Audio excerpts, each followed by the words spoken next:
Hello, everybody. Welcome to Brew Talks, our first Brew Talks of 2023. Thank you. Everybody want to get settled? We're kicking things off. Great. All right, welcome everybody. Excuse my voice. I was at a wedding in St. Louis last night, so I might have a bit of party girl voice. We're gonna get through this.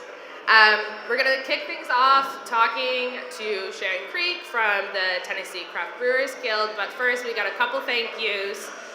A big thank you to Dogfish Head and Ollie, a Next Glass company, both repeat sponsors, presenting sponsors of Brew Talks.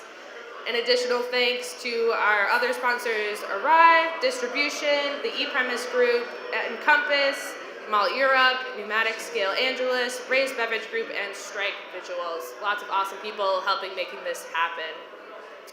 We have 4 conversations planned today, but as I said, our first one is going to be with Sharon here, who's the Executive Director of the Tennessee Craft Brewers Guild. Some of the proceeds from today are going to the Guild, so it's only proper we see where that money's going, what you guys are up to. So let's kick things off. Sharon, what is the craft beer scene like in Tennessee?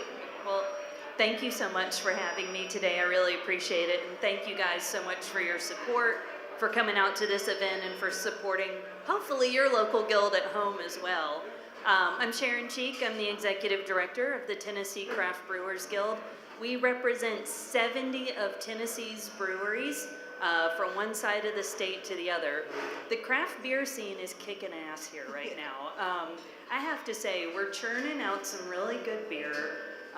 Our breweries are expanding, and we're just, we're rocking. And I hope that y'all that are here for CBC have a great time and get to experience some of that. This is my first time here, and as soon as I got in the Uber, our driver was like, yeah, the breweries here are doing great. We love them. So it's definitely ringing true. When you're having conversations with members right now, we're a couple of years past when the pandemic started, and we're still seeing some changes in the marketplace. What are your members saying are the biggest issues they're tackling right now? Okay, definitely the biggest issues that we're tackling right now. A lot of you feel the pain of franchise reform. So that's always a hot button issue. That's a national issue. One thing that's unique to Tennessee that y'all don't share with us is that Tennessee has the highest wholesale tax in the country. We are at almost $40 a barrel. So just for some perspective, yeah, give me some booze, right? So just a little perspective there. Even if you cut it in half, we're still in the highest 5 states in the nation for wholesale tax. So come on, y'all. Like, drink some Tennessee beer while you're here. Help us out. So you guys just came to the end of a cycle of the legislative session. You had 2 big wins this year. Can you tell us a little bit about what you guys were able to get done? Oh yeah, we had a really big one last year too. Do you mind if I touch on that? Of course, please. So prior to last year in Tennessee, you could self-distribute your beer in the county where you brewed it, and that's it. So in Tennessee, we have several cities that straddle multiple counties. You couldn't distribute through that whole city. You had to stay in your county. So we actually partnered with the wholesalers to come up with an agreement for some limited statewide self-distribution, and we are delighted over how it's turned out. I've already heard from several breweries that have had distributors knocking on their door because they're getting out there, they're showing what they've got. So that was last year. This year, our big issue was canned cocktails in grocery stores. And many of you have won or lost this fight in your states, but here in Tennessee, it was about putting hard alcohol in the grocery store. And I think I'm gonna say that we won the battle, but not the war, because we know it's coming back. And for those of you who have managed to keep it out of your grocery stores, you know it's gonna rear its ugly head again. But for now, Team Beer is here to stay and here to win. We defined beer as not including distilled spirits and not including wine. So we'll see what they do with that. But I was really proud of the fact that as of right now, you cannot buy Jack and Coke in the grocery store. So That's a big, I mean, we've seen at other states where they are starting to get more of these allowances, and we just heard at MBWA them talking about this is a big beer priority this year. So yeah. great to see you guys are getting some things done. You also got a third-year funding for Farm to Tap. Can you talk a little bit about that partnership? Oh yeah, thank you for asking. So Farm to Tap started 3 years ago out of a relationship with the Tennessee Department of Agriculture. And we wanted to figure out a way to encourage more Tennessee breweries to use Tennessee farm products in their beer. And likewise, we wanted to keep farming cool. Agriculture and commerce, that's our state motto, and that's also our biggest industry in the state is agriculture. Thank you for that. Okay. And so we received funding now for 3 years, which is over $1.15 million to the Guild to manage this partnership called Farm to Tap. And we do happy hours, we do special events, we do all kinds of things to put farmers and brewers in the room together and really just let them organically grow relationships. As someone from a farm town, I appreciate that. I think farming is always cool. So now looking forward, what is the Guild prioritizing for what you guys want to get done? Oh, I just want to hang on.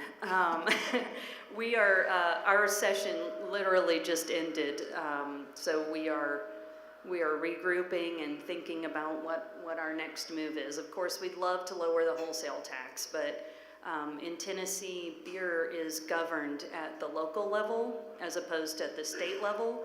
So I believe it's 80% of our wholesale tax goes to the communities where that beer is brewed.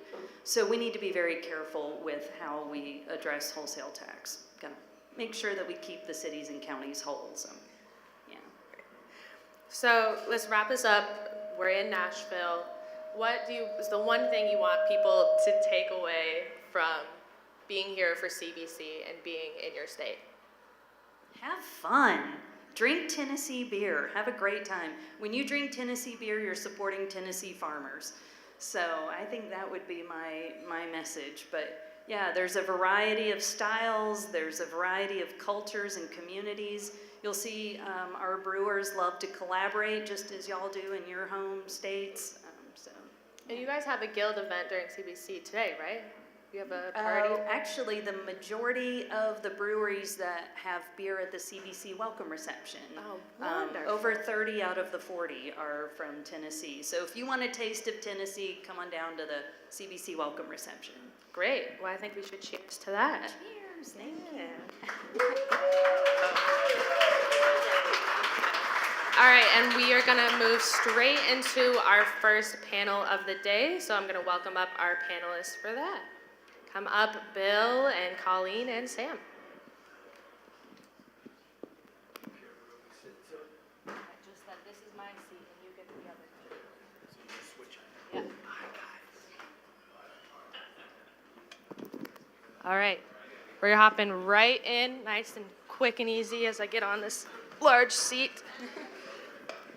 So joining us today, we're talking about two seemingly contradictory trends that we're seeing in beer. We have low and non-alcoholic beer that just keeps on growing. And then we have those more higher ABV beers. So to talk about that, we have Bill Schufelt, co-founder of Athletic Brewing. Hi, Bill. Hey, thanks for having me. Yes. And then from Massachusetts representing, we have Colleen Quinn, the CEO of Good Imperial Brewing. Hey there. Yeah. We're getting both ends of the spectrum back to back. And then crossing all levels of ABV, we have Sam Calagione from Dogfish Head. Welcome. Excited to be here with you. So. Yes. We went to the same high school, not the same year. We have to point that out at every Brew Talks. We are both Hogger alums. It's a term of endearment, hoggers. Yes. We're hoggers. All We right. actually went to school with a farm, which you were just talking about. It's true. How cool I that was being genuine in my support of farms. We had farms in high school. All right, we're going to kick things off. And like I mentioned at the top, these trends seem to contradict themselves. But we've talked about this before, and there's actually some sort of commonality that's driving these trends. I want to hear from each of you, what is the through line for what's driving consumers to be drinking your products across that spectrum? Anyone is welcome to go first. Well, for us, I think quality and taste is of the utmost importance. I think specifically quality over quantity. So we hear a lot of our consumers talking about fewer but better beers, and kind of treating a higher ABV beer as a little bit of an indulgence that they can get after. We also hear about value as part of the equation, thinking about kind of booze for your buck. And then, just exploration and trying something new. Those are probably the key things. Mm-hmm. Bill, what crossover are you seeing with your consumers that are drinking non-alc and some of those higher ABV beers? Yeah, I think athletic products probably sync up really well with that. If people are drinking fewer high alcohol beers in those very specific reward occasions, non-alcoholic beer really opens up the spectrum in other days of the week for other volume occasions and new occasions that the beer world was probably missing over the past few decades. And we're really excited to make higher quality beers than the non-alcoholic world has ever experienced at the low end of the spectrum. And also, we're really committed to driving new people into the category who may not have discovered craft beer yet, who may not be beer drinkers at all, but this is a really accessible entry point for people to come into the category. So that's kind of where athletic comes into the category. Mm-hmm. Yeah, for us, I did a little check-in, looked at different sales moments in our history. So we're 28 years in it at Dogfish, and right out of the gates in the 90s, we had core beers in each of the three categories that we're talking about today. So in the early years, it'd be like Lawnmower Light, lower than 5 ABV, and then Raison d'Etre, Indian Brown, mid ABV, and then 90 Minute and Midas, and the high ABV. And it really was high ABV that got our little brewery in the middle of nowhere on the map, kind of in that second generation era of craft beer growing. And it's interesting because the ability to get bigger format packages to market as a small brewery really aided us in the era when Imperial IPA started taking off, and people were fearless to try beer wine hybrids that were $10-15 for a 750 ml. And it's coming back again. Maybe, as we'll talk about later, it's more of a 19.2 single serve pack, but that kind of accelerated the higher ABV trend at two different moments. And for us, for now, our growth in the beer part of our business is more in high ABV. We have Sequench, which is the best-selling sour in America, low ABV but not growing, whereas 90 Minute and Citrus Squall over 8 ABV is what's growing for us. Before we go further, I want to let everyone know we do have a text line. If you wanted to send anybody questions, both in person or on the live stream, you can text 617-336-8560. That'll work throughout today, so you can ask some questions to all of our panelists. I want to talk about Greater Good for a second. You guys make all imperial beers, those higher ABV, it's all 8% or above beers, right? What was interesting when we prepped for this was we also talked about how people looking for a higher ABV are also speaking to moderation. Can you talk a little bit about what it is about the higher ABV that still speaks to moderation at Greater Good? Yeah, for sure. I think, it might seem non-intuitive, to think about high ABV beers as part of a moderation story, but I do think it's quality over quantity, fewer and better. I might not be drinking as much, but when I am drinking, I want it to, get me there faster or be, more flavorful than another alcoholic beverage that I could drink. And so we certainly see a lot of people, whether it's in our tap room or buying our beers, that, they might have an athletic beer, a few days a week, but they're, indulging themselves with a Greater Good beer as well. Yeah. You talk about that a lot, Bill, when you guys are talking about athletic, is that balance of you're not just drinking non-alcoholic beers sometimes. Your consumers are also drinking alcoholic beers. For sure. I think the common thread runs through all of our breweries, for sure. And it's different occasions, it's different flavors and everything. But we do have data, both from our own proprietary data and supported by Nielsen, that over 80% of our customers do drink alcoholic beer at other occasions during the week, whether that's 1 or 2 days a week, 1 day a month. It is giving people more occasions and like more beer for our partners to deliver, both in the middle and the third tier. We are seeing new people come into the category too, and then go to other parts of craft as well. So Athletic can really be a discovery point for the craft beer world. Some of those data points are where the beer world tends to be closer to like 60-40 or 70-30 male-female. Athletic's customer base in the non-alcoholic drinker is much closer to 50-50. It's about 15 percentage points closer to down the middle. Prior to, say, 2017, the average non-alcoholic beer drinker, it was something like 75% of non-alcoholic beer drinkers were over age 45 as of only 5 or 6 years ago, and now 75% are under age 42. So where the craft audience, I heard Bart at a conference, I think it was in January, reference the craft beer drinker has aged a bit over the past 5 years, like 1.5 years. I think this is a way to pressure that age lower, get new legal drinking age consumers into the category, have them explore a wide range of flavors where non-alcoholic beer used to be just lagers. So they could start with anything, I mean, even like a Radler, and then go anywhere throughout anyone's portfolio in the craft world. Yeah. We are almost in the busy summer selling season. I want to hear from each of you. We can start with you, Sam. What are you hearing from wholesalers? What are they looking for to put on the shelf this year? And so as you think about the trends across these three kind of ABV categories that we're chatting about for this session, I think it's like a tale of two cities, like what's happening in tasting room breweries, which is the majority of the craft brewers of America, and what's happening in three-tier distribution, because the consolidation of all three tiers is very real.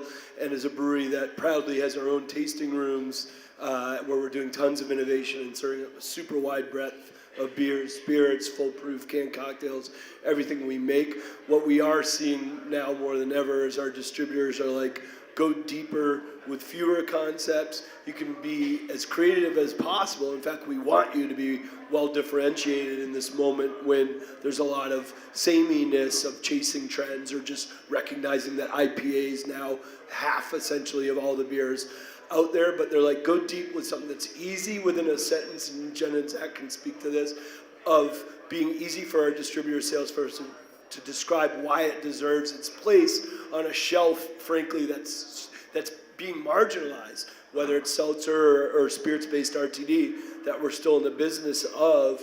You got to be really clear, and I think I love your guys' breweries' names, because that's a great example of a quick few syllables describing your points of differentiation. And so we try to do that with our innovations as well, whether it's citrus squalls, it's like perfect storm between a cocktail and a beer, or 90-minute, 9% ABV, 90 IBUs. So they're asking for fewer, deeper innovations in terms of three-tiered distro, but we're having fun throwing shit at the wall in our own locations. Yeah. Colleen, what are you hearing? What do people want? Yeah, I mean, I agree with a lot of what Sam's saying. I would boil it down to probably focus and proven successes. So similar to what you were saying, Sam, like we do a lot of innovation in our tap room. We experiment a lot. We don't take all of that to the market. We like to test things in our tap room and then, bring it. And also just focus in terms of managing our portfolio proactively and not getting that pushback from the wholesaler or the retailer. So when we are bringing new innovation, contextualizing it within what series it's in or what seasonal it's in or what is it replacing, and just being really clear and focused about those brand priorities, because shelf space is shrinking, and unless we guide and kind of prioritize what we're trying to push, somebody else will do it for us, and so better to be proactive with that. Bill, non-alcoholic beer is one of the segments that's actually gaining shelf space in a lot of places. How has that conversation changed with wholesalers? What are they looking for from that segment now? Yeah, and just touching on what both of you also said, definitely echo the focus and the authenticity, and the past few years has definitely had hyper innovation and trend chasing, as Sam said, and retailers and distributors alike want to see really focused, authentic efforts. So definitely don't want to repeat anything you guys said, but they want to see people really put marketing behind the beers that people are famous for. what they're most well known for, what their consumers know and are going to the store for. And so people want to hear marketing commitments and that you're going to be out in the world talking about it. So no matter what tier of brewery you are, if you're a small local brewery, be driving people to your tap room. If you're a regional brewery with distribution, have a really thoughtful distribution plan and a good local marketing plan. And then same for national breweries. I've taken a lot of learnings from Sam over the years. He's such a thoughtful leader in the craft beer world for so long.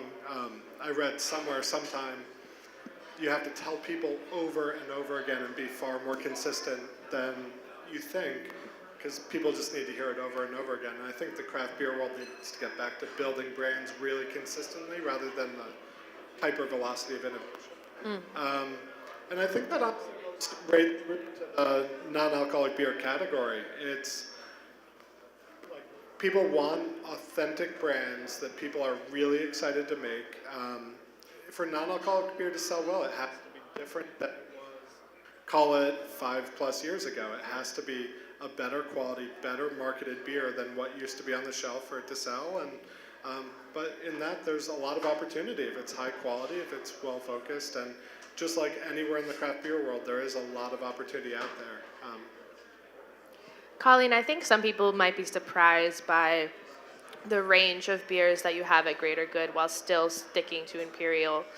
How much education do you have to do about the Imperial style and its range? Yeah, I mean, I think for us it starts with just educating on what Imperial beers are. We did some consumer research last year and found that the vast majority of people that we surveyed didn't know what the word Imperial meant in the context of beer. So first and foremost, it's, you know, educating on that as a concept. And then within the segment of Imperial beers, you know, people mostly associate with Imperial IPAs or Imperial Stouts, right? You get, you know, and that's because that's what the most, you know, majority of Imperial beers are. You can either hide that booze behind a lot of hops, or you can hide that booze behind a lot of malt. And you don't see a lot of kind of, we'd say traditionally lower ABV styles getting imperialized. But for us, we do Imperial beers exclusively day in and day out, and candidly it would just get a little bit boring for my brewers if they were only brewing Imperial IPAs. So we do a lot to innovate. We just launched an Imperial Blonde as a new year-round offering. We just released a little bit before Cinco de Mayo an Imperial Mexican Lager, which I think when I asked my brewers to have a go at that, they looked at me like I had 3 heads. But you know, we're having a lot of fun with it, and you know, it's really great in the tap room, and then we're able to kind of scale some of those out into distribution as well. Bill, now that the non-alc category has become a lot bigger than it was a few years ago, how much education are you still having to do now? Still a really highly surprising amount of education. If you ask someone to draw on a blank line, one non-alcoholic brand in the country that's not one of the famous legacy brands, it's really hard to do. So I think Athletic Brewing awareness is still under 20% nationally, and so we have a lot of work to do, but we find that exciting, and there are a lot of great regional breweries starting to make non-alcoholic beer and build it up in their area too, which we're super excited about. And the category looks so different than it did 5 years ago. We've got 5 amazing teammates in the audience here, including our co-founder John, but it's like a total dedication to a differentiated level of quality that there ever has been, and really just getting it up to where the rest of the craft beer world has been for a while. I got a question, Bill. When you mentioned that 80% of your customers also drink beers with alcohol, do your breweries in Cali and Connecticut have the same TTB, like, regulatory environment as the rest of us that make alc? And if so or not, do you could you serve beers that have alcohol so that when you think of those 80% of people, there's something for everyone? How do you guys decide that part of what you're doing? I'm sure I'm going to say something that Zoe, who runs quality and regulatory for Athletic, is going to frown at me for. In general, there is a lot that's looser about non-alcoholic beer.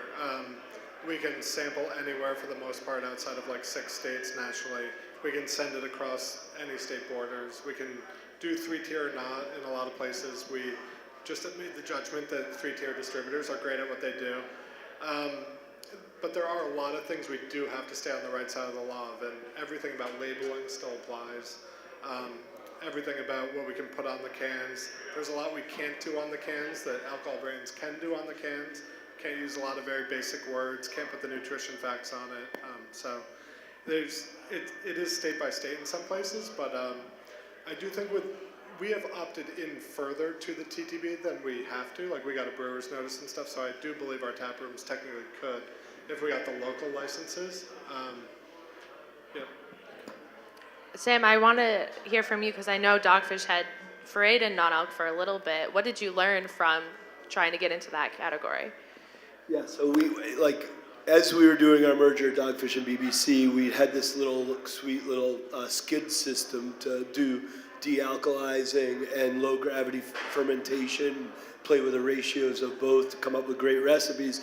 And Jim Cook, myself, and a few others said, all right, well, let's kind of play with this very new, fast-growing category with both brands. Let's really lean especially hard at off-centered for Dogfish to get those learnings. So ours was Lemon Quest, and it was intentionally way out, like kind of a Radler meets a Gatorade, and talking about the sea salts, etc., walking that TTB line that we know we walk, and then let's use our Sam brand to go hard at the German styles that the Sam brand's known at. And in that area, as we were bringing both forward, a learning was, wow, as young craft drinkers are getting into this space that weren't the drinkers of, I won't say what, old school, industrial light lager, non-alc brands, they were like, I'll take the leap to non-alc, but I want a recognizable style. And so as we saw that coming out of the gates, we're like, all right, we only have so many resources, so many bets to make with our distributors. We're growing the shit out of Dogfish canned cocktails. Let's go that lane and alc beers for Dogfish, but let's let the Sam Adams brand blossom with non-alc. And so, we got the gold medal at last GABF for just the haze, and we just launched our gold. I think I see my pal Garrett. You back there, Garrett? So Garrett does a beautiful non-alc ale with Brooklyn. So as Bill said, it's super cool that our rising tide's floating all ships. And right now, of the 15 top, IRI-defined non-alcs, only 2 are in BA-defined craft, which is us. And it's so cool to see giant billboards in Brooklyn all about non-alc and what you guys are doing, because it's a category our company believes in, and we'll keep making bets in. I actually just had a Sam non-alcoholic IPA with my lunch today, and that is the dream, to be able to go open up a menu anywhere and be able to get a great version of what you may have drank alcoholic, non-alcoholic, and be able to rotate through those choices. I should have also said about the breweries, I think there's over 500 breweries nationally that do serve athletic beers, so it is super easy to get it at the local breweries, and that way, if a brewery is committed to other styles, other ABVs, stuff like that, they don't have to invest in the technology, the quality, everything that is specific about that. You can get another brewery's beer and serve it over the counter, so that's been a nice learning also. Now let's switch to the other end of the spectrum and talk about those high ABV beers. And Sam, you mentioned it a little bit earlier, where there's this trend of there being a bit of a price and value play. How much are the two of you seeing consumers doing the beer math and calculating maybe this higher ABV, larger package is a better play for me? Yeah, I mean, hello? Oh. I think some people are doing it. I mean, it's not the only reason that people are drinking imperial beers, but there is a subset of people that are drinking imperial beers that are drinking for the value or the booze for the buck. How many of them are doing the detailed math, I think is probably a pretty small number, but when you think about the ABV levels of, 8, 9, 10% beers, that can be, 70% to 100% above the ABV of kind of an average 5.5% beer. And so the prices aren't double. And so I think that in broad strokes is kind of the level of math that somebody's doing on it. But I think it's still just one subset of the, consumer and the behavior that's driving imperial beer growth. I totally agree, and I think we got to be really careful with that at this moment, because we all know scale-wise, average American lives within 9 miles of one of the 10,000 local breweries, and yet 3 or 4, big companies still have over 75% of our country's beer market, and they can make stuff in volume really well. So if it just becomes about the ABV per dollar equation, that's going to be a challenging, steel reserve-y world for us to navigate. So talking about our brands, the quality, the ingredients, the integrity has to stay part of the equation, even though in 3-tier distribution, particularly where higher ABV, IRI defined craft is growing, C-stores, grocery, 19.2s, we got to keep talking about our brands and what makes them distinct versus just the ABV per dollar ratio. Jenny and I both have faux tats on our arms. Show yours proudly, Jenny. We just did an event in Delaware, Dogfish, yesterday called Weekend of Compelling Ales and Spirits, where we paired all these different beers and cocktails across all of our properties, and the first thing to be totally sold out was Liqueur de Malt, which is French for malt liquor, and we did a beautiful heirloom corn, lime juice, and tahine infused malt liquor, and it came with a hand stamped post-recycled brown bag that we would put it in for you, but you're going to pay $13 for this 40-ounce thing, and we talked about everything that went into it. So yes, alcohol per dollar is more of a conversation than it's ever been, and that's scary, and that's up to us as makers to talk about the quality as that we have to navigate that right now. Bill, how are you navigating that on the non-alc side? Because there's some debate that, if there's no alcohol in it, then I should be paying less for it. But you guys just got on JetBlue, and the prices are pretty in line with the alcoholic beer. Yeah, the spreadsheet in that formula doesn't work if you divide by 0, so we really have to mark it for sure. But it really is that. It's the experience, and how does your beer make people feel when it's in their hand, and when they tell their friends what they're drinking, or is it the most interesting thing they drank that week or on a trip somewhere? What experience did you offer them? And it could be the flavor, it could be the environment in your tap room, it could be something about your marketing that lets them escape from their daily day-to-day. But it has to deliver every element of that. For Athletic to offer a different price than a mass market non-alcoholic lager, we do have to have higher quality, more consistent beer, better ingredients, better flavors, and a story and marketing that people are really proud of. So, when you look at the can and you're like, what's 2 for the trails? Everything as they peel back the onion of Athletic Brewing, they've got to love and want to tell their friends about. And it's not that first case of your beer they drink, it's the 500th case and that they fall in love with. So that's what we're always, but it definitely is, we get price a lot, and it is, alcohol is a very functional ingredient, so it's definitely an added marketing hurdle for sure. What are the top 3 in your own data? Top 3, when you say alcohol is a very functional ingredient, what are the top 3 definitions of functional? Yeah. There are a lot of them. I mean, you see a lot of them going by out there. Yeah. I'm just going to leave and I was just going to leave and let Sam conduct this now. He's going to put everybody. No, you're going to put the pressure questions on everybody. It's great. We have an audience question, actually, and I'm going to paraphrase it, but it's for you, Bill, talking about that quality standard. And they mentioned that a few years ago at CBC, there was talk of how a few breweries screwing up non-alcoholic beer could actually be a detriment to craft. Is there any concern for that happening as the segment has become even larger than it was? Oh, absolutely. So we've heard the leaders of craft beer talk about for years how important it is for every craft beer experience of consumers to be excellent, that they want to tell their friends about, and that's what helps keep craft growing is word of mouth and pride in the segment.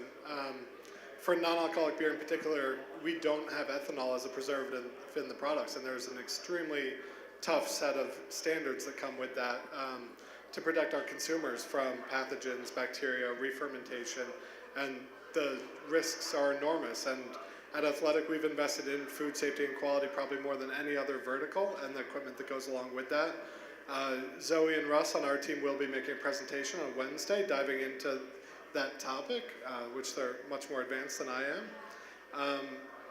And we're trying to be leaders out in front. We're happy to talk to anyone about those food safety challenges. The risks are very real because sensitive populations are drinking non-alcoholic beer also. So it's not only, if a 7% ABV beer is off by 0.5%, it's not the end of the world. But if a 0.5% ABV beer is off by 2 or 3%, which it could be, that is a real PR problem for the category and a whole nother set of educational challenges for a category that already has some really hard educational challenges.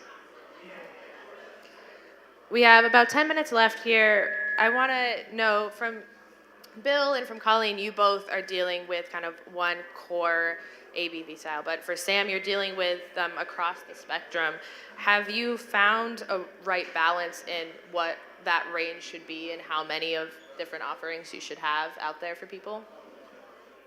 I'd say, we go into, we're very lucky that we have a number of tasting room small breweries. So we have a 1 barrel, a 5 barrel, a 7 barrel, a 100 barrel, and a 200 barrel brew house. And so Jenny, every couple weeks is running our beverage calendar meeting, and we go into that knowing, again, we have to make big, deep bets for distribution plays. Frankly, now more than ever, not only the distributors asking for fewer, deeper plays, but since we were merged with BBC, we're a portfolio company, so when we make our bets, we're making them in concert with other 4 national brands.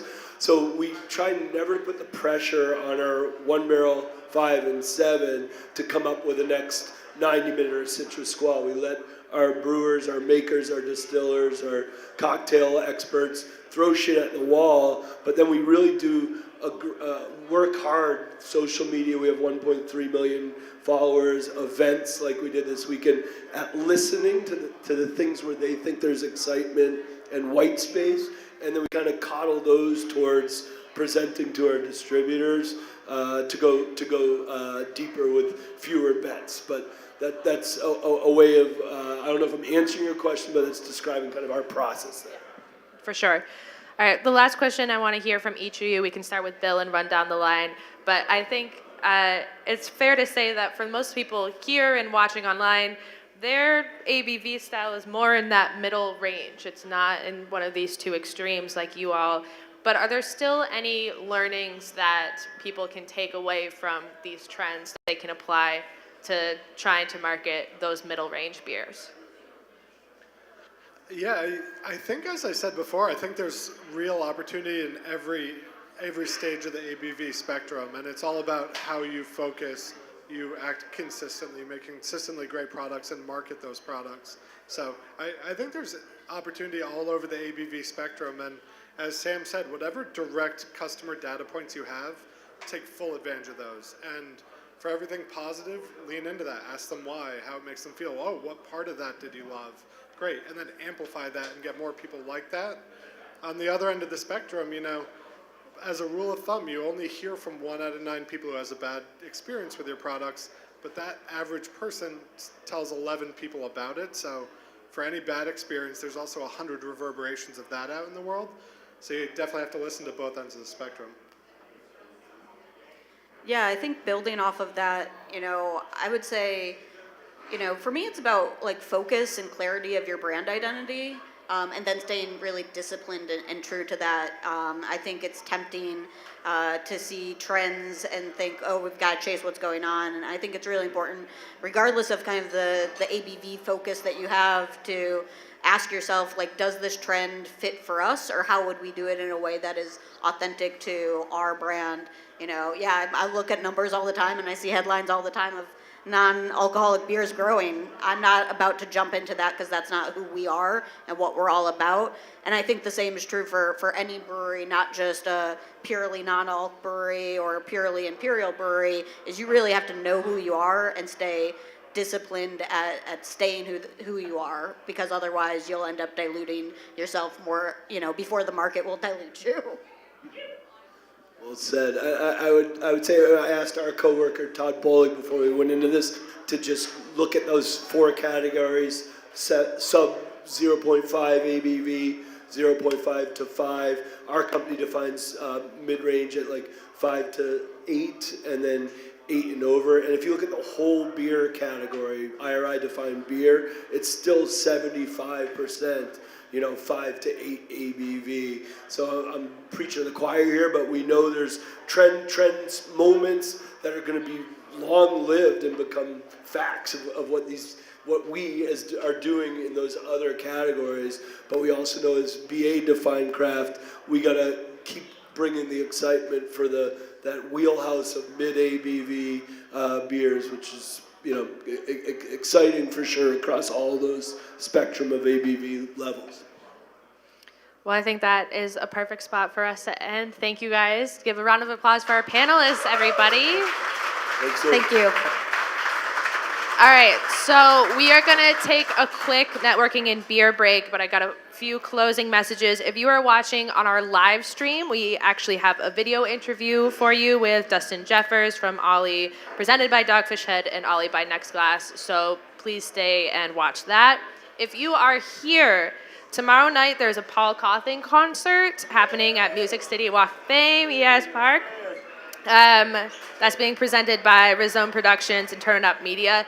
The event is free, but the beers are not. So if you want a free beer, we have tickets at the registration desk that will get you one at that event. So go check that out. We're going to be there. It's going to be a good time. Let's drink some beers.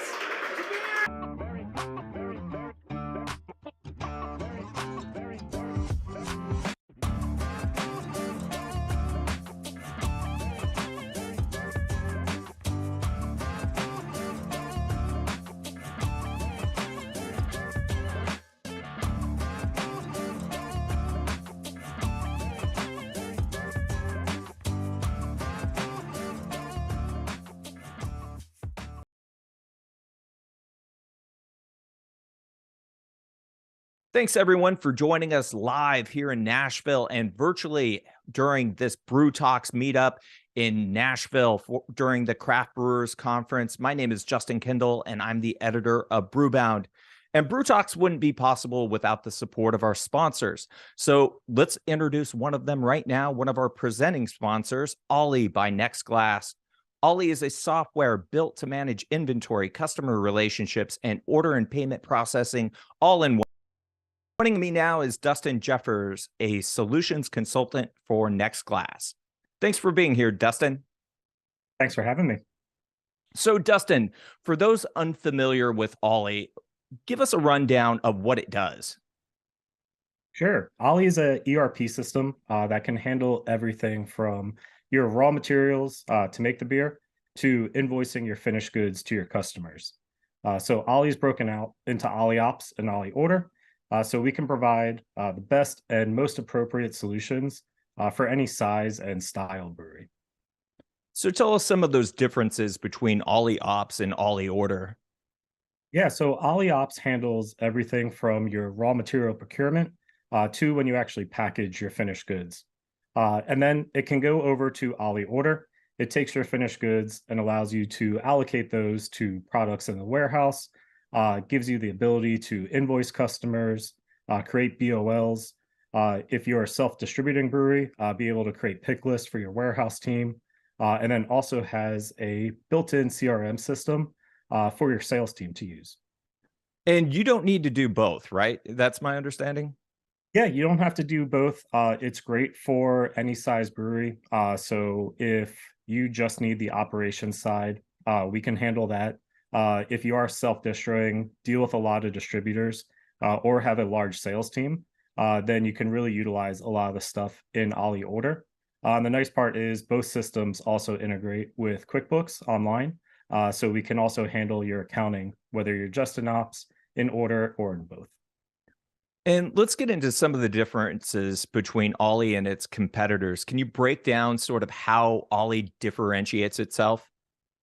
Yeah, I feel like one of the first big differences is the parent company that you mentioned is Next Glass. So with Next Glass being the parent company to Ollie, We have a ton of experience in the brewing industry with the other solutions we have. So that includes stuff like Untapped, Beer Advocate, Hop Culture, and Osner. So besides having the experience from all those teams with those solutions, we also have a lot of industry veterans now that work closely with the Ollie product. So these individuals worked in different parts of the brewery, whether it be actual brewers, heads of operations, sales, and even some founders. So this experience allows us to have great insights when designing new features in Ollie. We know firsthand how hard it can be to keep up with accurate and up-to-date information with your brewery, whether you're on spreadsheets or some of the other solutions out there.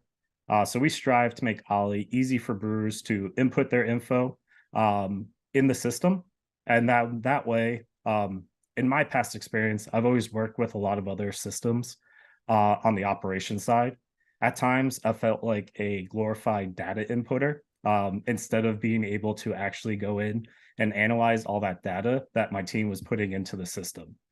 So I feel like we really can handle that, make it easier to use on the brewer side.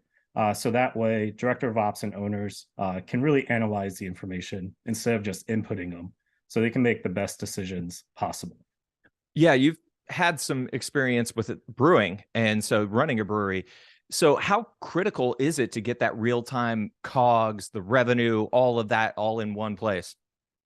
Yeah, it's very hard, especially on spreadsheets. It's hard to keep up-to-date info. It's also difficult to look at your past information. And then in some other systems, a lot of times my brewers would be writing stuff on brew sheets and then hand it to me at the end of the day. And then I would be in a mad scramble to input everything all the time. So that's why one of our goals is to really make it easy for the brewers to use, input that data. And then that way you can have accurate looks on your current COGS, whether that be the actual raw materials coming in or your finished goods COGS. I think it's harder and harder, especially for smaller breweries that may not think they need this to compete in the distribution that's going on today. So it may seem like a great idea to start distribution, get more beer out there, produce more beer. But if you don't have a true accurate look on what your current up-to-date COGS are for your finished goods, it can be really scary going out into distribution. Besides just other beers, you are also competing against RTDs, craft seltzers, non-alcoholic beer. So it may seem great, go to distro, but the last thing you want to do can be really detrimental to go into distribution with a loss leader. You may see your COGS for your finished goods on one batch and you know what your profit is, but it's really important to see how that cost of goods changes over time between batch to batch, see if you're trending up, trending down, or if all your costs are staying the same. So I really think Ollie can help breweries do that and see some of those trends and variants. Are there misconceptions or preconceived notions that folks might have with software like this? Yeah, we talk to a lot of brewers and owners that think that they're too small for a system. That's one of the nice parts about Ollie, since it is broken out into two systems. You can have just Ollie Ops, handle some of those initial batches, see what your finished cost of goods are. And then as you grow, as you distribute more, build a sales team, then you can bring in Ollie Order. When we talk to breweries and breweries that I've been a part of, the most efficient ones have a system in place before they actually need it. I've been a part of breweries that have had rapid growth. And during that time, the last thing you want to do is implement a system. You want that already in place because with that rapid growth, you're going to run into issues with quality, and you want to make sure that your first product out to the market in mass is up to your quality standards. So we want you to focus on the beer and not on your ERP system. What are some of the biggest needs that you're hearing from your clients now? I feel like some of the biggest needs is stuff that we've already kind of mentioned, knowing what their true costs are, knowing what their inventory is. Cash flow is always an issue with breweries. So they want to make sure they have enough product on hand, whether it be on the finished goods side or the raw material side, and not keeping a lot of inventory. So we can help a lot with that. with raw material forecast tools, a lot of different reports you can run on your sales side, see where your beer is going. And then also, it's getting to be a more tech-driven world. So the nice part with us, again, with Next Glass being the parent company, is we have a lot of other solutions for breweries that they can use and start tying everything together. Are there other common threads that you're seeing across your client base? Yeah, more and more breweries have had to start adding other products on, whether it be seltzers, meads, ciders, and us being able to keep cost of goods for raw materials across all of those different products has definitely been something that's been requested. Also, kind of what you are talking about today on Brew Talks, the multi-tap room, multi-production facilities. Again, distribution's getting harder and harder. So breweries are starting to become more inventive on ways to get their products to customers. So we're definitely striving every day, talking to breweries, plus our industry knowledge on ways to help them, especially with all of this multi-location issues.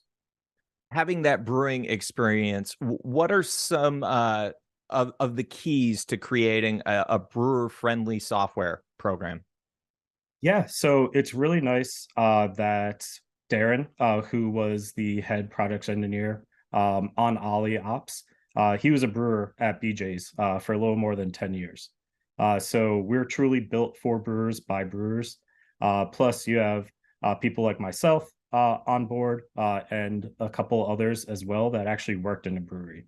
So when we go in and decide on what next we want to build on our platforms, we have a lot of industry knowledge. We all run fake breweries on the system. So we do our day-to-day actions, give feedback to the development team. And then also before it gets released to our customers, we go in and try to break it. So it's one of my fun parts of my day, going in, trying to break the system, play with new tools, and giving feedback on how this would have helped me. It's like a video game. You're going to be a virtual brewer. Yeah, and I get paid for it. It's great. That's not a bad thing either. So, final question for you, and you sort of alluded to this earlier. How much integration do you see there being across the Next Glass family in the future? Yeah, we have a lot of those other solutions for breweries just besides the ERP system. So Untapped for Business can handle your physical and digital menus. Osner can handle memberships and online sales. Plus, we have Untapped Data and Insights that can give breweries some visibility into when the customer is actually drinking the beer instead of just when accounts are buying it or when customers are buying it from grocery stores. So starting to pull in all of this other information we have, other tech solutions, our goal is to start bringing them all together now that we have all of these different solutions under our umbrella and really provide a one-stop shop for breweries. Dustin, thanks for doing this, and thanks for supporting Brew Talks. Where can folks find out more about Ollie? Yeah, easiest way is to go to getollie.com and you can sign up and you can get us on a demo and we can show you the system and how we can help you. Well, check it out and stay tuned for more from Brew Talks.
Welcome back to Brew Talks live in Nashville. I'm Justin Kindle, the editor of Brewbound. Thanks for everybody for coming out today. You all having a good time?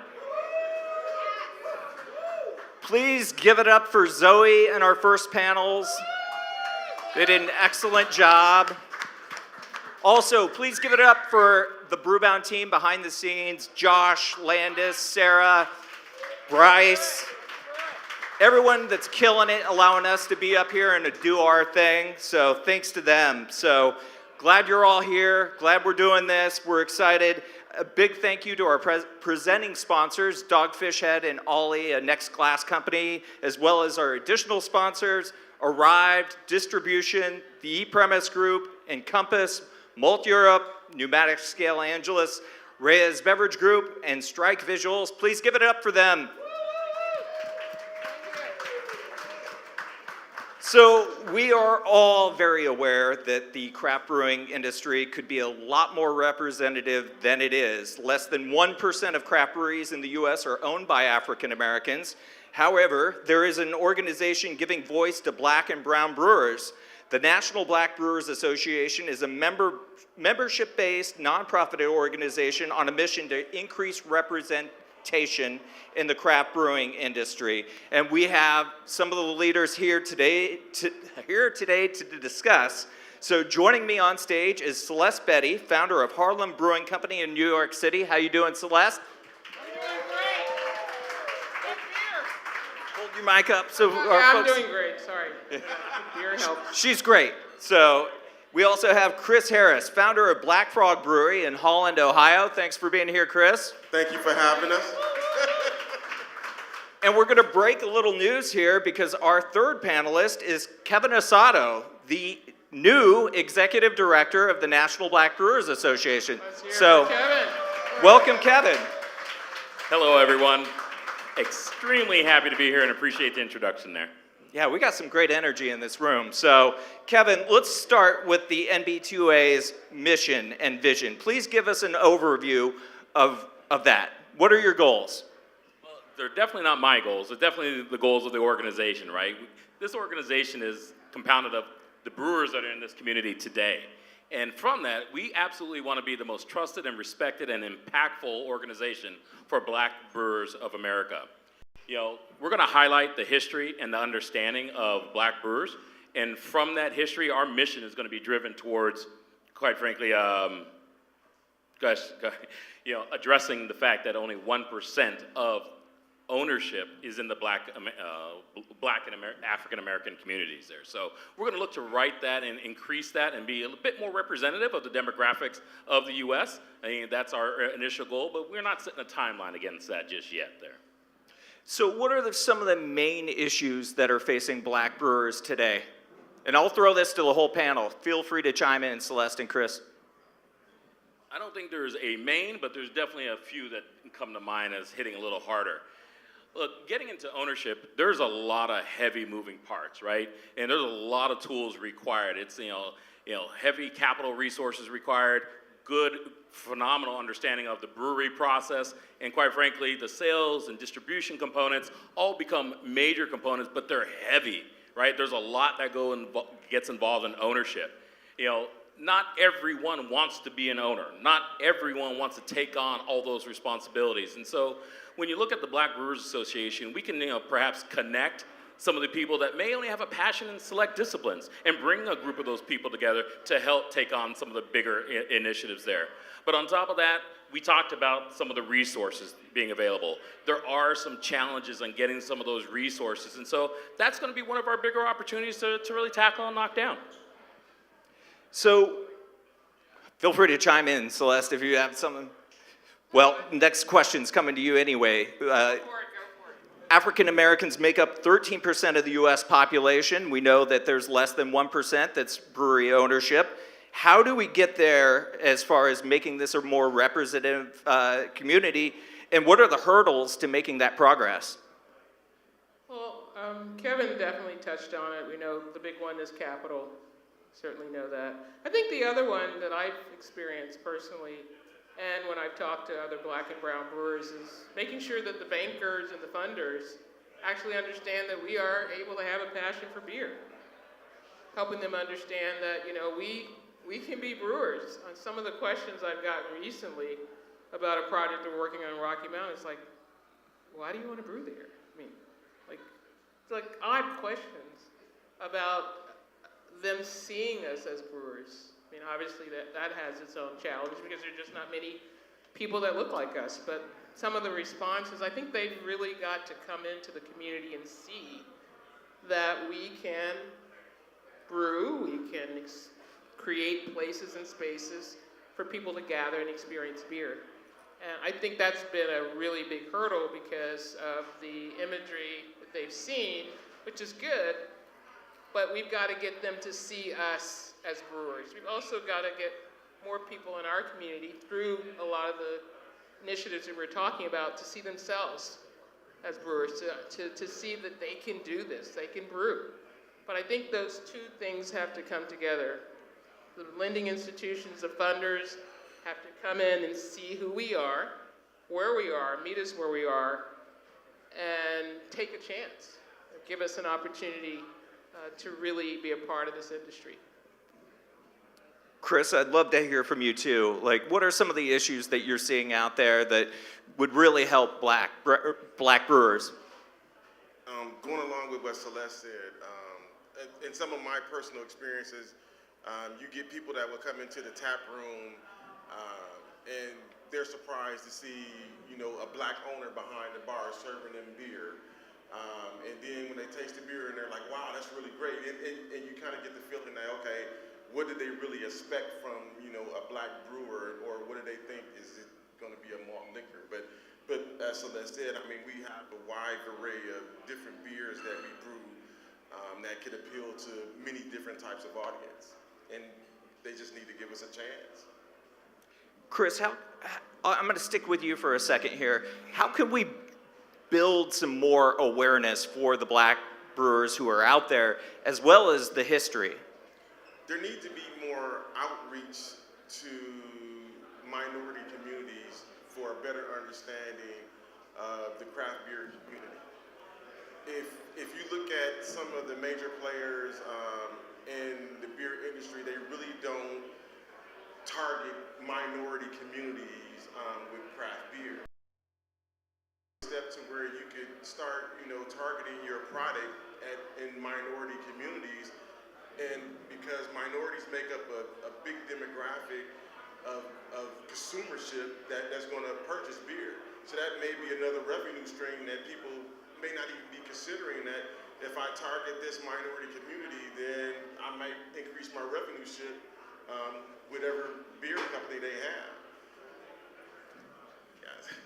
Let's bring you back in, Kevin. What are some of the initiatives that the NB2A is doing to sort of drive that awareness, or will be doing, I should say?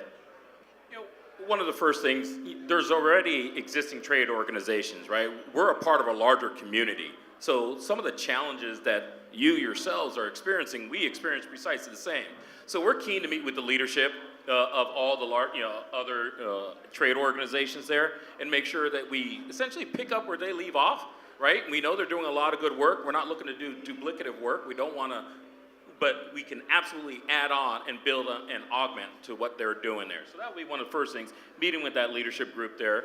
You know, and we'll constantly be evolving what the priorities are and what our initiatives will be, right? I mean, as time passes, we recognize that our board is living, breathing some of the challenges firsthand. So we're constantly going to be updating what we're going to be working on and what resources and individuals we pull together to help knock down those obstacles.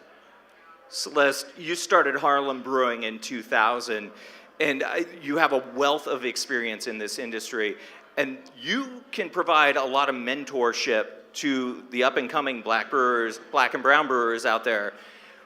How do you see the NB2A playing a role there in mentorship for the up and coming brewers? I think the wonderful thing about the formation of the National Black Brewers Association is that you've had quite a number of people very, very excited about bringing our cause and the opportunities that exist in our communities to the forefront.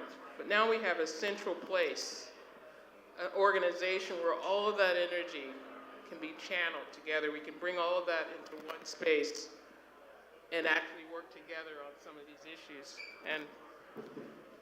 And I think, you know, there's been several organizations that have come together to really look at some of the issues that we're facing. And this organization represents a broad spectrum of black and brown brewers across the country. You get to talk to some of the people here today. I mean, New York, West Coast, East Coast, all over.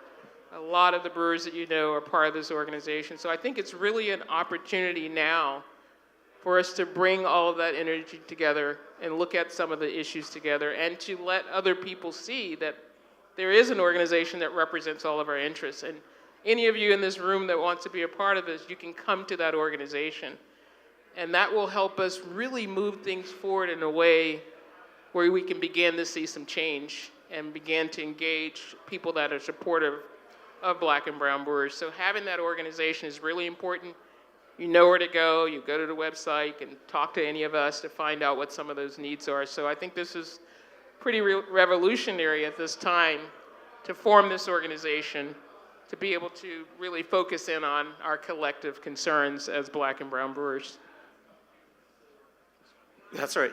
Chris, you started Black Frog in 2014. What would it have meant to have, you know, mentors out there to lean on at that time, or an organization that could sort of pull everything together in one place, be a clearinghouse, really? It would have been amazing. When I started organizing and trying to figure what I wanted to do with the brewery beforehand, and did a lot of researches. Of course, you ran across legends like Celeste and Gary, but there really wasn't any type of a resource on, okay, you need to do this step, you need to do this step, you need to do this step. But what this organization will do is we're going to get all that information together, so when somebody is thinking about it or in the process of opening a brewery, they can come to, it's a one-stop shop to where, okay, there's going to be some type of mentorship to get them from point A to point B without any of the problems that any of us, you know, occurred in our earlier days. And it's just going to make an easier path for that newer generation of brewers that's coming up. Kevin, we talked a little bit earlier. You said, you know, you're just starting your membership drive, really. And you're starting from square one. There are a lot of folks, I'm sure, who are in this room who would be supportive. I'm sure there are a lot of folks who are watching at home and who will see this on replay who want to be supportive. How can they be supportive? What can they do to back the NB2A? You know, Justin, that's a phenomenal question, and the short answer is become a member. That's the first step that we're going to be asking everybody to do. And when we have our membership drive, that's going to take place in a couple of months there. But that will give you some good insight of not only what we're able to do, but you know where you can actually lend a helping hand as well. Whether it's your experience, your financial, physical resources, your time, all of those resources are absolutely necessary. When you hear like the stories of Chris saying, hey, if you're giving us your experience, your ability to be a mentor, we can actually help a fledgling brewer not make the same mistakes and actually, you know, accelerate to success much faster, right? That's a win. That's a massive opportunity for us to be successful. And that comes from this community out here and the community out there that's viewing and whatnot. We benefit from all resources that come through. So becoming a member and providing any sort of resources you have to offer to support, you know, our process would be greatly appreciated. So where can they find out more information? Where should they go? How can they contact you? What should they do? mb2a.org. That is our website. That is going to be where we're going to house all of our information. We will have social media presence in Instagram and Facebook, so we will have touch points there. As Justin mentioned, we are very much in the start, and as we have our board meeting, we're going to continue to produce content and additional information. So we're still developing all the tools that will be visible and accessible, but as of today, mb2a.org is the website that you can keep up with the latest and greatest that we have going on. Well, give it up for Kevin, Celeste, and Chris. Thank you for doing this. Thank you for sharing your vision. We're excited. Thank you very much, Justin. Thank you very much. All right, we've got our next panel coming up, so let's get our speakers up here for our taproom talk. So come on down. I'll play the prices right here.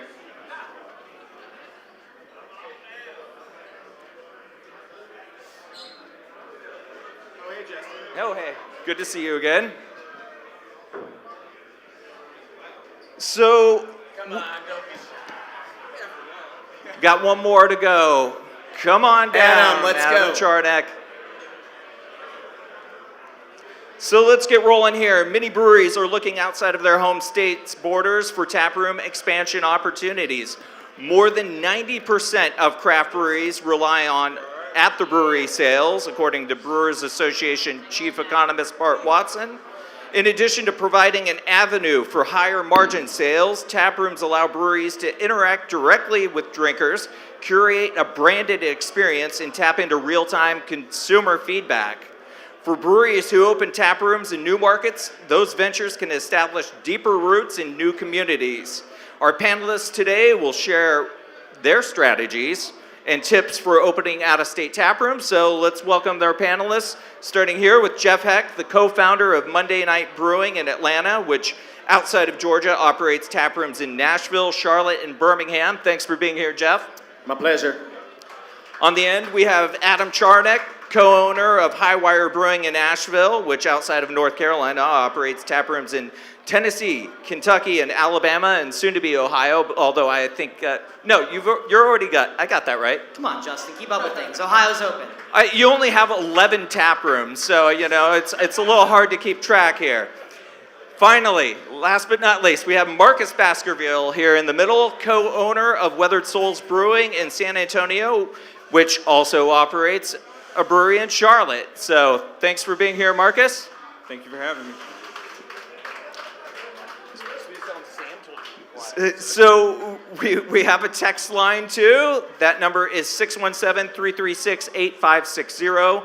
That's 617-336-8560. If you have questions for them, send them. I'll try and get you some answers. But let's start with the obvious question, and that is why. Why is expanding to an out-of-state market with a brick and mortar space the right opportunity? And I'll start with you, Jeff. Well, I think the answer is it's not necessarily the right thing for anybody. And you were talking about some of the reasons to do it. And I think we start with the reasons of what are the wrong reasons to do it? Because a brick and mortar location is not a silver bullet, nor is it easy. It's actually a very different business than a distribution business. So we distribute in Georgia, Alabama, and Tennessee. That's 70 to 80% of our volume. But for us, what those brick and mortar locations do are really two things. One, they help to further our purpose, which is not just about putting beer on the shelf, but to really deepening relationships in the markets that we serve. And two, they help to build brand awareness and connectivity to the brand in markets that we haven't had a physical presence in before. So we've seen that wholesale sales typically get a pretty significant double-digit boost when we open a tap room in a market that we already sell and distribute into. Marcus, you went from 1 to 2 breweries. Why was that the right decision for your business? Yeah, I won't say it's necessarily the right decision, but being that we're in San Antonio is a market that is very overly saturated with Hispanic drinkers and is very much the Modelo Dos Equis capital of the world. So being said that, we had an opportunity to expand our outreach outside of the San Antonio, Texas market. Hey guys, I'm gonna be the dick here. Sorry, I'm gonna be a dick, but these guys came from around the country to tell us their stories, and a lot of preparation went into these presentations. I got a card up there. If you don't have any more tickets for drinks, I want to buy them. But my ask is to listen to these guys as they came up to share their stories with us for us to learn from. Thanks for being the dick. It's nice that I didn't have to be the dick. I didn't have to be a dick.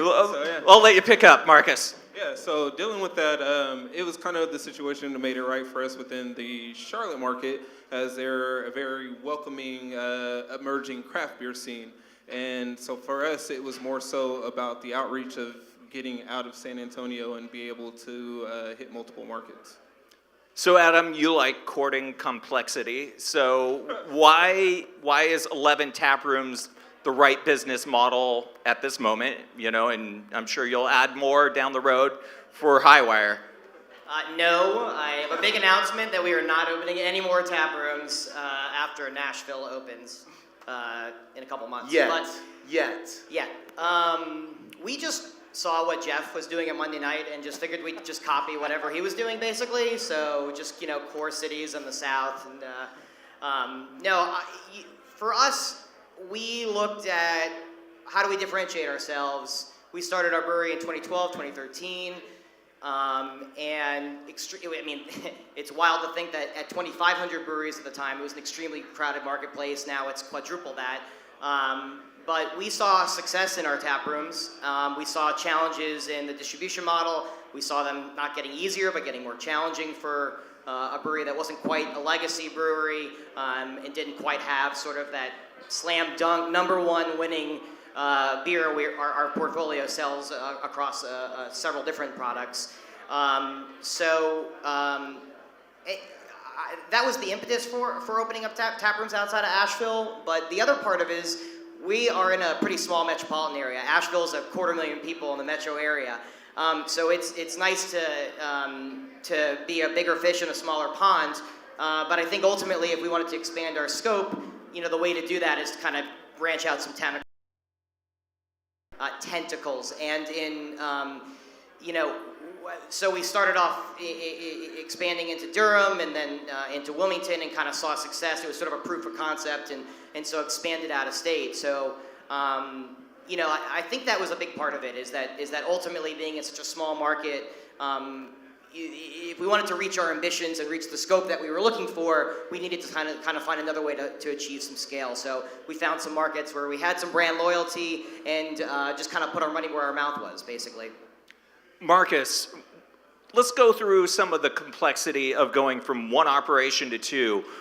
What was that like? Basically, you're doubling your complexity right off the bat there. I'm still figuring it out.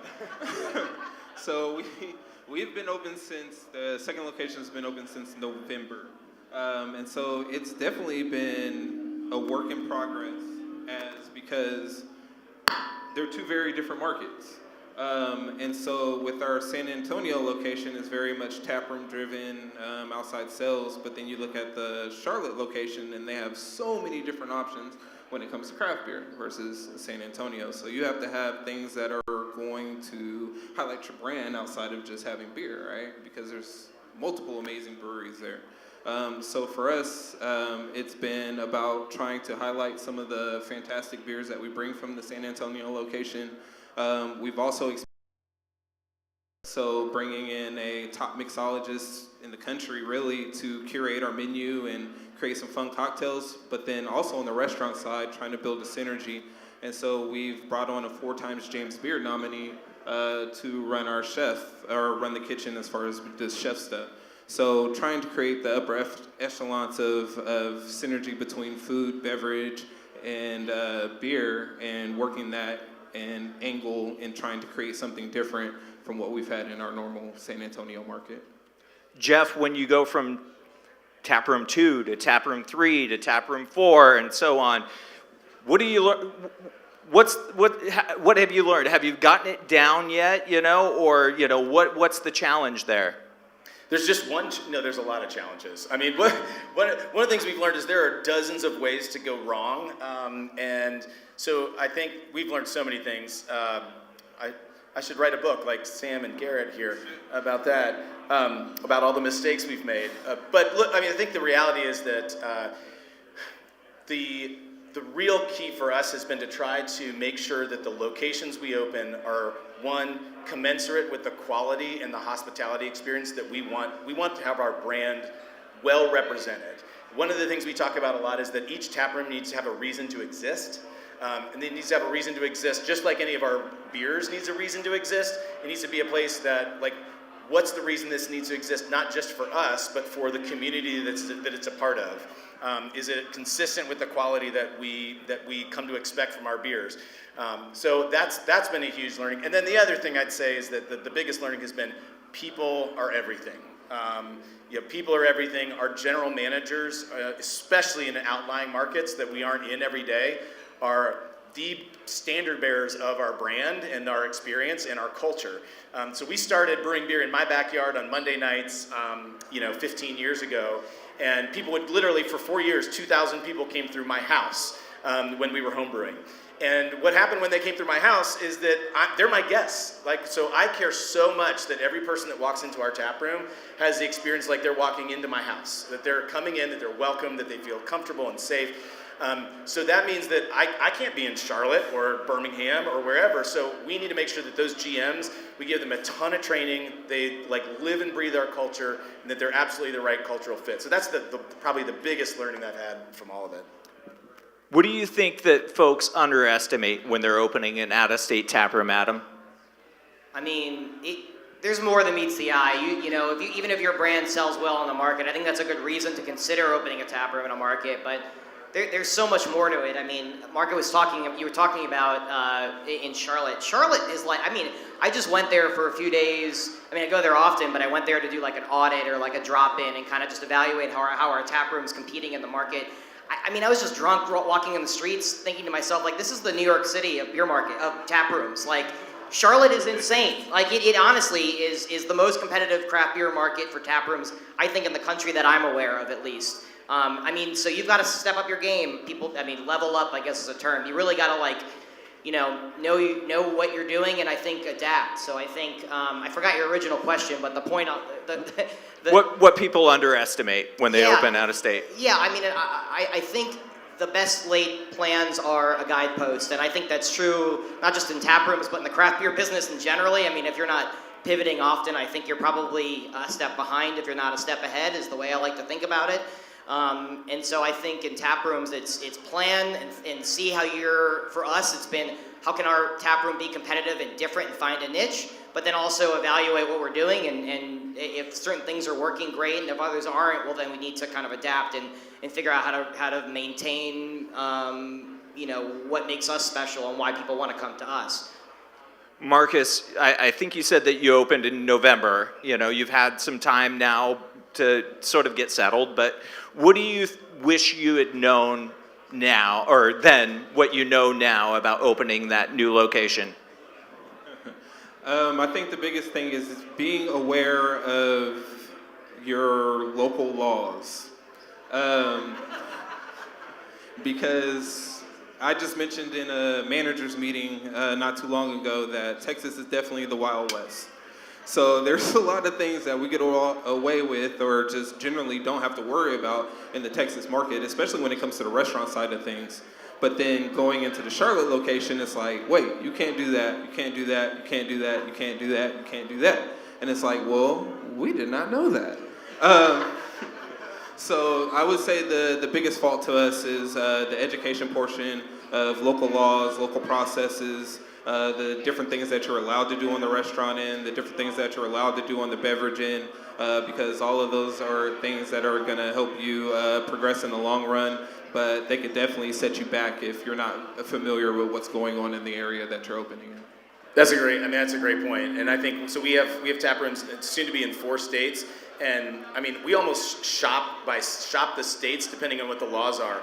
I would love to open more brew pubs or tap rooms in Georgia, but in Georgia, there are very strict production laws that mean we got to spend at least an incremental $500,000 to comply with those laws. which sucks. But then North Carolina is totally different. And so that's actually, I would really, I mean, before you do anything, understand how those state laws work.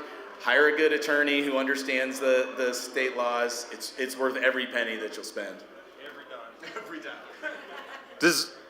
I'm guessing that No, I'll factors. second all that. I mean, I could just say ditto, and it'll pretty much, encompass what these guys said. But find local attorneys has been super helpful for us. The laws are so idiosyncratic in every state.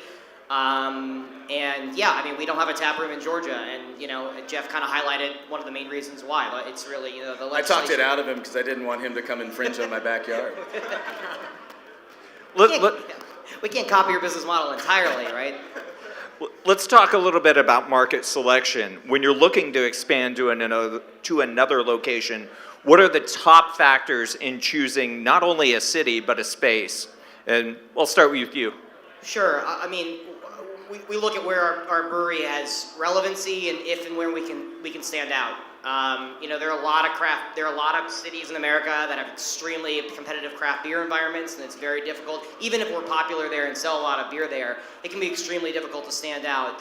And we've chosen to enter some of those markets, but it's also better sometimes to be. I mean, some of our smaller markets that we're in that have a less developed craft brewery scene, we actually see better performance than in than larger markets that have more competitive craft brewery scene. If you caught what I just said there, I kind of confused myself, but so I think understanding the market dynamics is number one, and then two, I think part and parcel of our brand is we like being in locations that are. It's kind of a core belief of our company and our ownership is wanting to be in town, so it's very essential for us. And it may not be for other people's breweries, and that's okay. I mean, you have to understand what your niche is. So our niche is we like being in up-and-coming areas, like being in kind of closer to the heart of town. We like helping to improve neighborhoods and repurpose buildings where we can. We're being in kind of vibrant districts, and so that's dictated. The second part of your question is kind of how we decide what location to go into. Is a big part of it is just kind of who we are and what we want to be part of. So. Jeff, I'd throw the same question to you, but why don't you hit that real quick? City and space. How do you determine it? I mean, we want to be in markets that are adjacent to. We think about. So my background, I spent a lot of years investing in like multi-unit consumer retail businesses. So it's the whole idea is you got to expand concentric circles. No offense, Marcus, you got good reasons to be in Charlotte. But for us, that's been a part of our strategy. Is just where do people know our brand? What are the cities and geographies that we know and understand, which actually was part of what drove you guys to do Charlotte. And then how do we find spaces that are, to be similar to Adam, we want to be in sort of in-town, densely populated areas. We've made some mistakes on some of those as well. We've made some mistakes on some of those choices as well, but that's really our goal. The other thing I'd say is like, we want spaces that are super unique, that that aren't cookie cutters. Every single one of our spaces, we have spaces from 3,000 square foot to 15,000 square feet with different programs and structures and programming. And so again, everything needs to have a reason to exist. I'll maybe come back to that. Charlotte kind of sells itself, Marcus, but what was it that was attractive about the space there? I'll let you say the city, but we kind of know that it's a mecca. Yeah, so for us, we actually toyed with opening Charlotte for our original location 7 years ago. But I wasn't moving to Charlotte at the time, so that didn't happen. But now we've been able to kind of expand our outreach, and I don't have to move. I spend a few weeks there every month, but I don't have to move. So being said that, for us, it was, again, something that was completely different from the market that we're currently in. Obviously, we have a fantastic stronghold in the San Antonio craft beer market, but one of the things for us is, especially because my business partner spent about 25 years in Charlotte, was expanding past that. Plus, we have a relevancy as far as our beer for the Charlotte market, and there's certain issues within there that we've seen a gap in at the time, so it worked out for us to be able to open. But then also dealing with the specific location that we opened, Charlotte is a very expanding market currently. So it's interesting because both of us are actually opening about 1.5 miles away from each other. And Adam's like 2 blocks away from us. And he's like 2 blocks away. We will all open Charlotte locations within 12 months of each other. Yeah. again, yeah, 12 months of each other, and we're all within like a 2-mile radius of each other. So it's looking within those markets that are growing, expanding. The demographic scenes are growing there and different things like that. And so it just made sense at the time.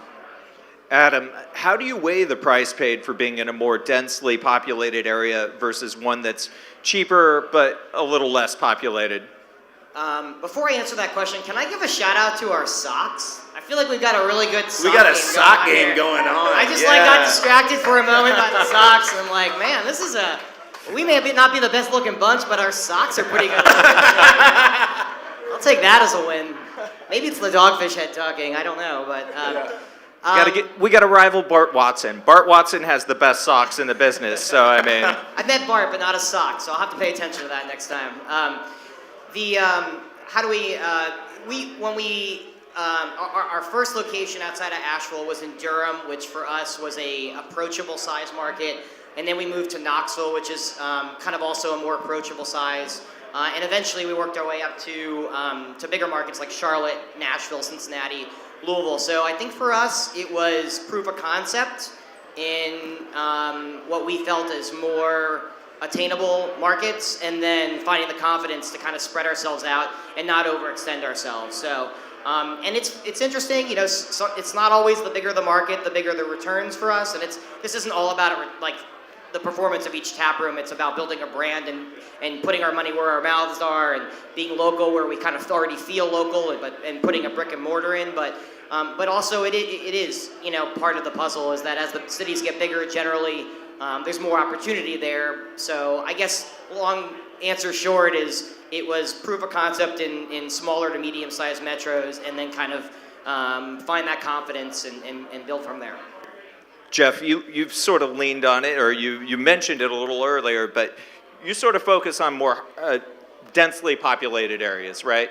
Yeah, that's been the more recent focus, and a big part of that there's a trade-off, right? You're going to pay higher rent and have higher build-out costs for more densely populated areas. Just prepare for it, which means you have to have more sales. This is like 101 stuff, but it's shocking how easy it is to forget. You got to have higher sales, and you got to manage your costs to be able to pay for it. And so we always start when we're thinking about a location with like, what's our pro forma look like?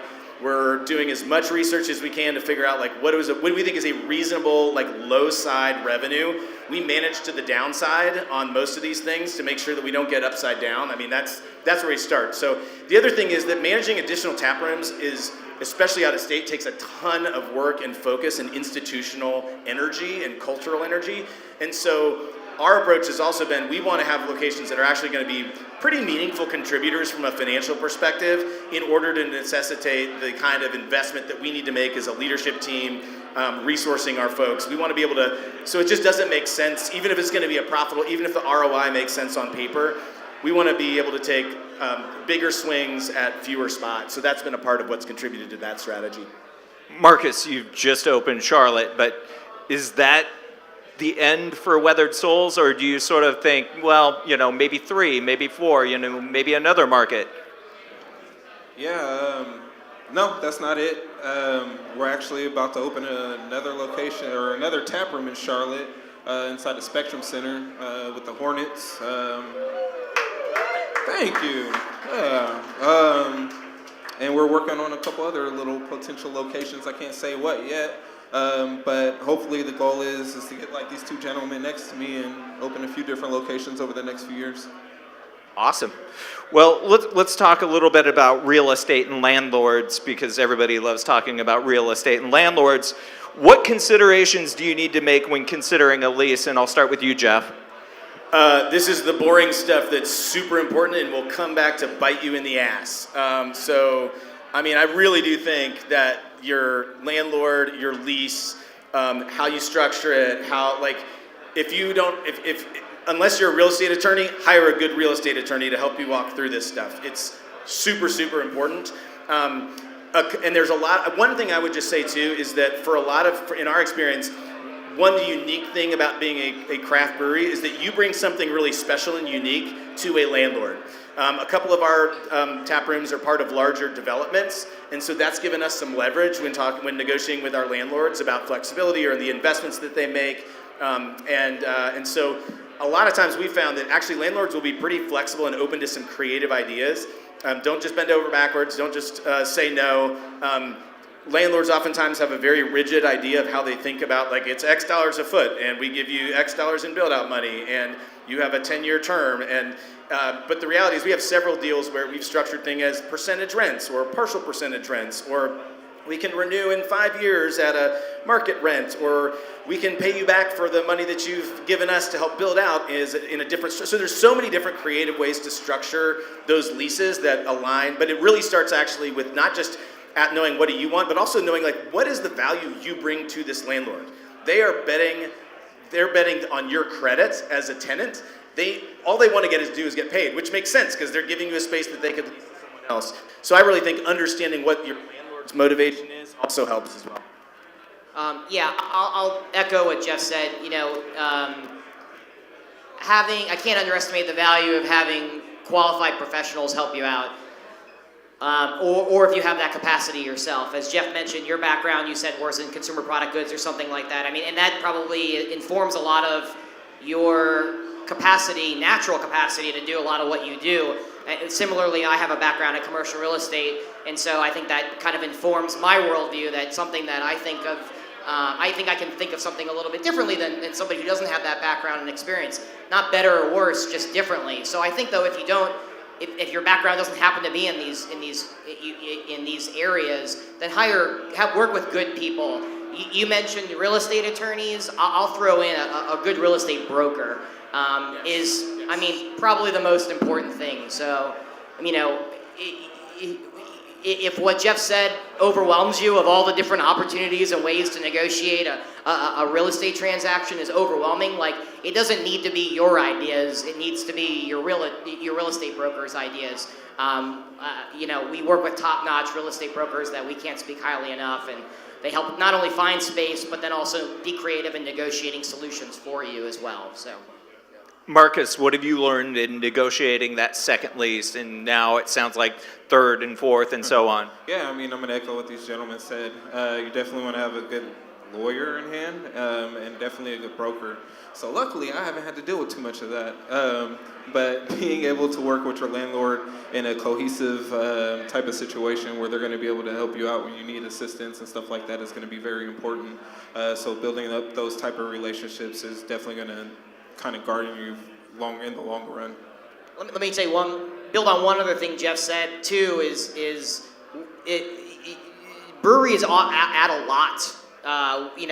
We always talk about how we're building community. I think most brewers in the room can say that about their business is you're building community. You are, and you're bringing people to a community, and so you provide a pretty big asset for a landlord, and smart landlords will notice that and see that and value that appropriately. So just again, while they're the big bad boss who has the space that you want, you're also providing a great resource for them, and you have a lot that you're offering for them and their goals as well, and that's important to remember. Let's talk a little bit about brand. Let's bring it home to that, because craft fans have been enamored with local, and these are markets that you're new to in a lot of ways. So when you're entering a new market, how do you build a brand reputation in those markets to consumers who have been largely local seeking? I'll start with you, Adam. Yeah, sure. I'll just dive in. We spent a lot of time and energy. These are markets we already felt local enough in, so we just put our money where our mouth is and our word where our mouth is. We host a lot of nonprofit nights at our tap rooms to build the communities that we want to be building in. We also have a lot of programming. We have a calendar of events at all of our tap rooms, and it's probably full more than half the time.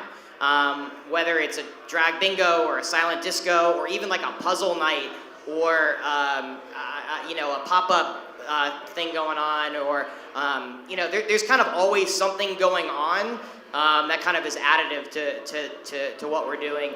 And then the last part is just kind of having our tap rooms being true to who we are. We're a fun brand, meant to be a good time, or like good beer, good times is on our cans. That's what we're trying to spout. So when you come to our places, there's games, there's amazing hand-drawn murals. It's just, we're trying to kind of embody who we are, and I think that's what makes them unique. Marcus, how do you bring that Weathered Souls experience to your new markets? Yeah, well, obviously it's about branding, but then also getting to kind of know your local market and community. So for us, with our brewery, we have a lot of community outreach and a lot of community support. So even then, looking at the quality of styles that we're releasing with a particular branding, I mean, we're more known for stouts, and Charlotte hasn't been a big heavy stout market, and so that's been a niche for us that we've been able to go into. But dealing with us, it's more so kind of about also attaching yourself to the community, attaching yourself to the people around you, and we've been able to do a pretty good job of that. Jeff, when you're bringing the Monday night experience to a market like Charlotte, where, you've got competitors on down the line, how do you bring that unique experience? Yeah, these guys right here. I think that I think one thing that has changed, so we've been open for 12 years now. One thing that has really changed in the industry is that I think local means something different now. I think our consumers care a lot more about our engagement with, employment of, connection to our local communities than that it was founded by somebody that lives within a 5-mile radius. I just think that is a different ballgame. So I think I'd echo what these guys said, like knowing your local market. One just additive thing I'd say is training. Training is huge. So we really want to hire local GMs, local assistant managers, local staff, people that know the neighborhood, that know that when their neighbors come in, they know them and can connect with them. But then we also want to really immerse them in the Monday night culture. So our GM for Nashville, or for Charlotte, which is opening in about 6 weeks hopefully, has spent 3 or 4 weeks in Atlanta, then in Nashville with our GM in Nashville, in Birmingham and then back in Atlanta, and then back to Charlotte, and then every week we've got somebody going up. So that is so critical to make sure that they are connected deeply to their community, but also that we're giving them the training to understand what does it mean to be Monday Night Brewing in this local community. How soon do you make that hire? So we hire a GM, we are usually hiring them like 3 months out. Which is a lot of time, so they have about a month of training that's really, we're not expecting anything from them. Sometimes it's even more than 3 months, but we don't expect anything other than them just to be a sponge, which is expensive for a good GM, and travel and all that stuff. And then they're really developing a plan, hiring and onboarding. I think it's super important that a GM be allowed to hire their own team, but only after they've really become immersed in our culture. You want people to have the autonomy to pick their team, but know and understand how you pick that team. So you've opened multiple locations. I'm sure you all get the question, like, why not just franchise? Why not do that? Is my short answer. So I worked for a private equity firm that invested in franchise business, and franchising is a beautiful business model because you basically take a box and you replicate it 10, 100, 1,000 times in strip malls across America and then the world. And the beauty of franchising is the operations are simple, they're codified, and actually there's no room for deviation. And that is the furthest thing from what our industry is and from what we are as makers. So I really am a deep believer that things like handing over the reins of your brand to anyone other than you is a horrible mistake and will end up backfiring because I think consumers are smart enough to see through kind of the bullshit of that. I don't think I could have said it more eloquently, but I think I'll add a couple more sprinkles on the cupcake of, people aren't just buying your product, they're buying your experience. So if you're selling your experience, you ought to be in control of that experience as much as humanly possible. So I think long and short, that's it. If you have questions, 617-336-8560. That's 617-336-8560. Marcus, in Charlotte, you're starting the Harriet Baskerville Incubation Program, which is aimed at creating opportunities in the beer industry for minorities and women. Tell us a little more about that program and how you expect it to help introduce your your brand to new drinkers in the city? Yeah, so a few years ago, I found out that my grandma used to actually brew and distill. So one of the things that the Black Brewers Association really didn't talk about is the historical relevance of blackened beer, right? Beer came from Africa. We'll just keep it real. So, being said that, it's very much been in our history as a people, but then over the course of time, you figure you deal with the progress of the way beer has gone, and we won't go too far into details, but that's where it's gotten diminished from the black community. And then the lack of marketing, the lack of being able to receive financing, the lack of housing, and et cetera, et cetera, et cetera. All of these things have led up. But one of the amazing things is that I found out that my grandma and great-grandfather used to brew during Prohibition. So being said that, also my grandma owns a church in Compton. And so very much community driven, very much has been about her city for years upon years. She's 93 years old, and as of last year was still doing Sunday school. But being said that, after Black is Beautiful, I kind of grew complacent, right? We did this amazing thing, raised $4.5 million, had all of these breweries support in support of social justice reform. And I grew complacent because we did such an amazing thing, and it was like, what's next? For me, being the type of individual that I am, I'm not a very complacent person. And so I was on a Peloton ride and was listening to Day, and she was talking about passion and purpose. What isn't always your passion isn't always your purpose. What always is your purpose isn't always your passion. But I realized within that conversation that social work, being the forefront of wanting to give back isn't necessarily my passion, but it's definitely became my purpose. And I've put myself in a situation dealing with Black is Beautiful, dealing with our brand, to where I can go and ask for money, or I can go and ask for resources, or ask for all of these things that the normal individual like me hasn't been able to get access to. And so I realized within that, hey, if I can go ahead and give back, then I guess that's going to be my job to go ahead and do so. So Harriet Baskerville Incubation Program is named after my grandma. One of the biggest disparities of what they talked about is we're at less than 1% ownership, right? There's over 9,000 breweries in the United States, and there's less than 70 Black-owned breweries. But then also going into women ownership, it's not that great either, right? So being said that, you look at how mentorships work and different things like that, and it's always cool to put more foot soldiers into the masses, right? But we know where real change is given is the people that have creativity, the people that have ownership, the people that have the decision making, and that's where the disparity is when it comes to Black ownership. So with the incubation program, instead of gearing towards building more brewers or building more taproom employees, we're going to focus on the ownership end. So we brought in some of the top businesses dealing with RAR, White Labs, Yakima Chief, Jägermeister, even though they're not beer, but they do fantastic at marketing and sustainability. We'll be working with SBA loan officers, and all of these things to start building individuals into ownership. So they'll start working with some of these brands as far as how to operate the business end of it, how to work with them on the supply chain end. They'll go and work with different marketings to learn about sustainability, how to grow their brand.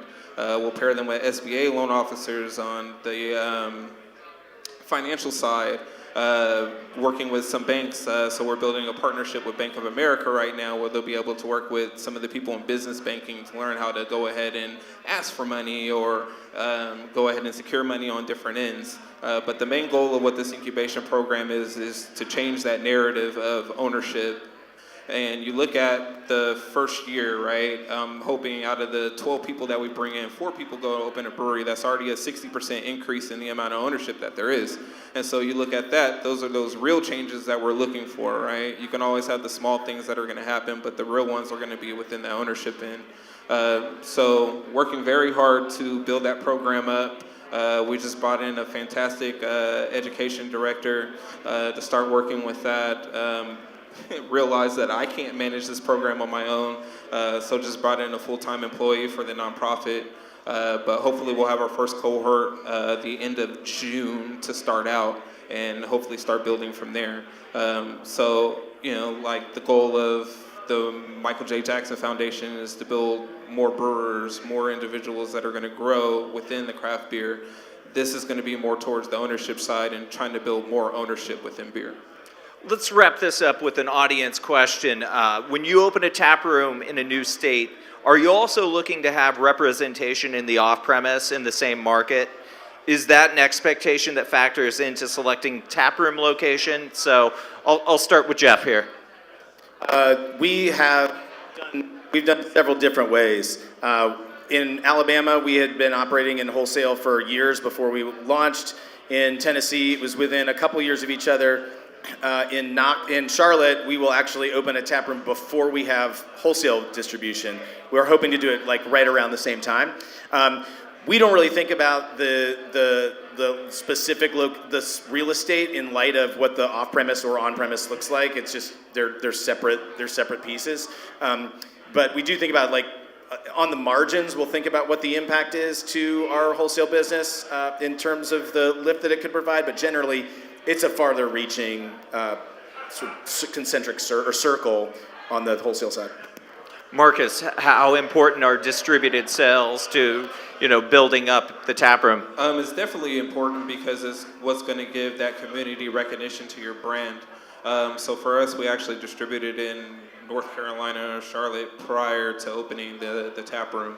Now the majority has obviously been the tap room, and we've stopped distribution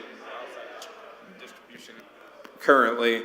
But it's definitely important as far as building the brand, building that brand recognition, and at least getting the community familiar with your brand prior to opening. I mean, you take a random brewery and they're like, oh, well, who's Weathered Souls?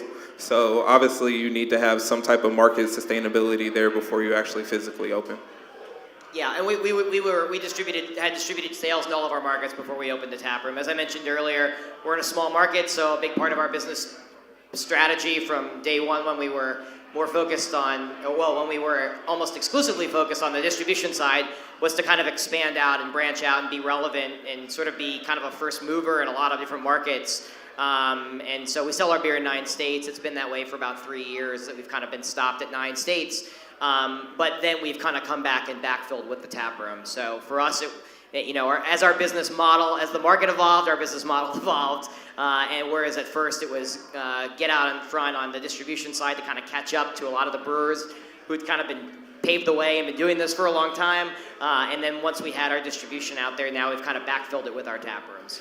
One other thought, Justin, is that I'll tell you, in a year, whether we're idiots or geniuses in terms of North Carolina of opening a tap room around the same time as distribution.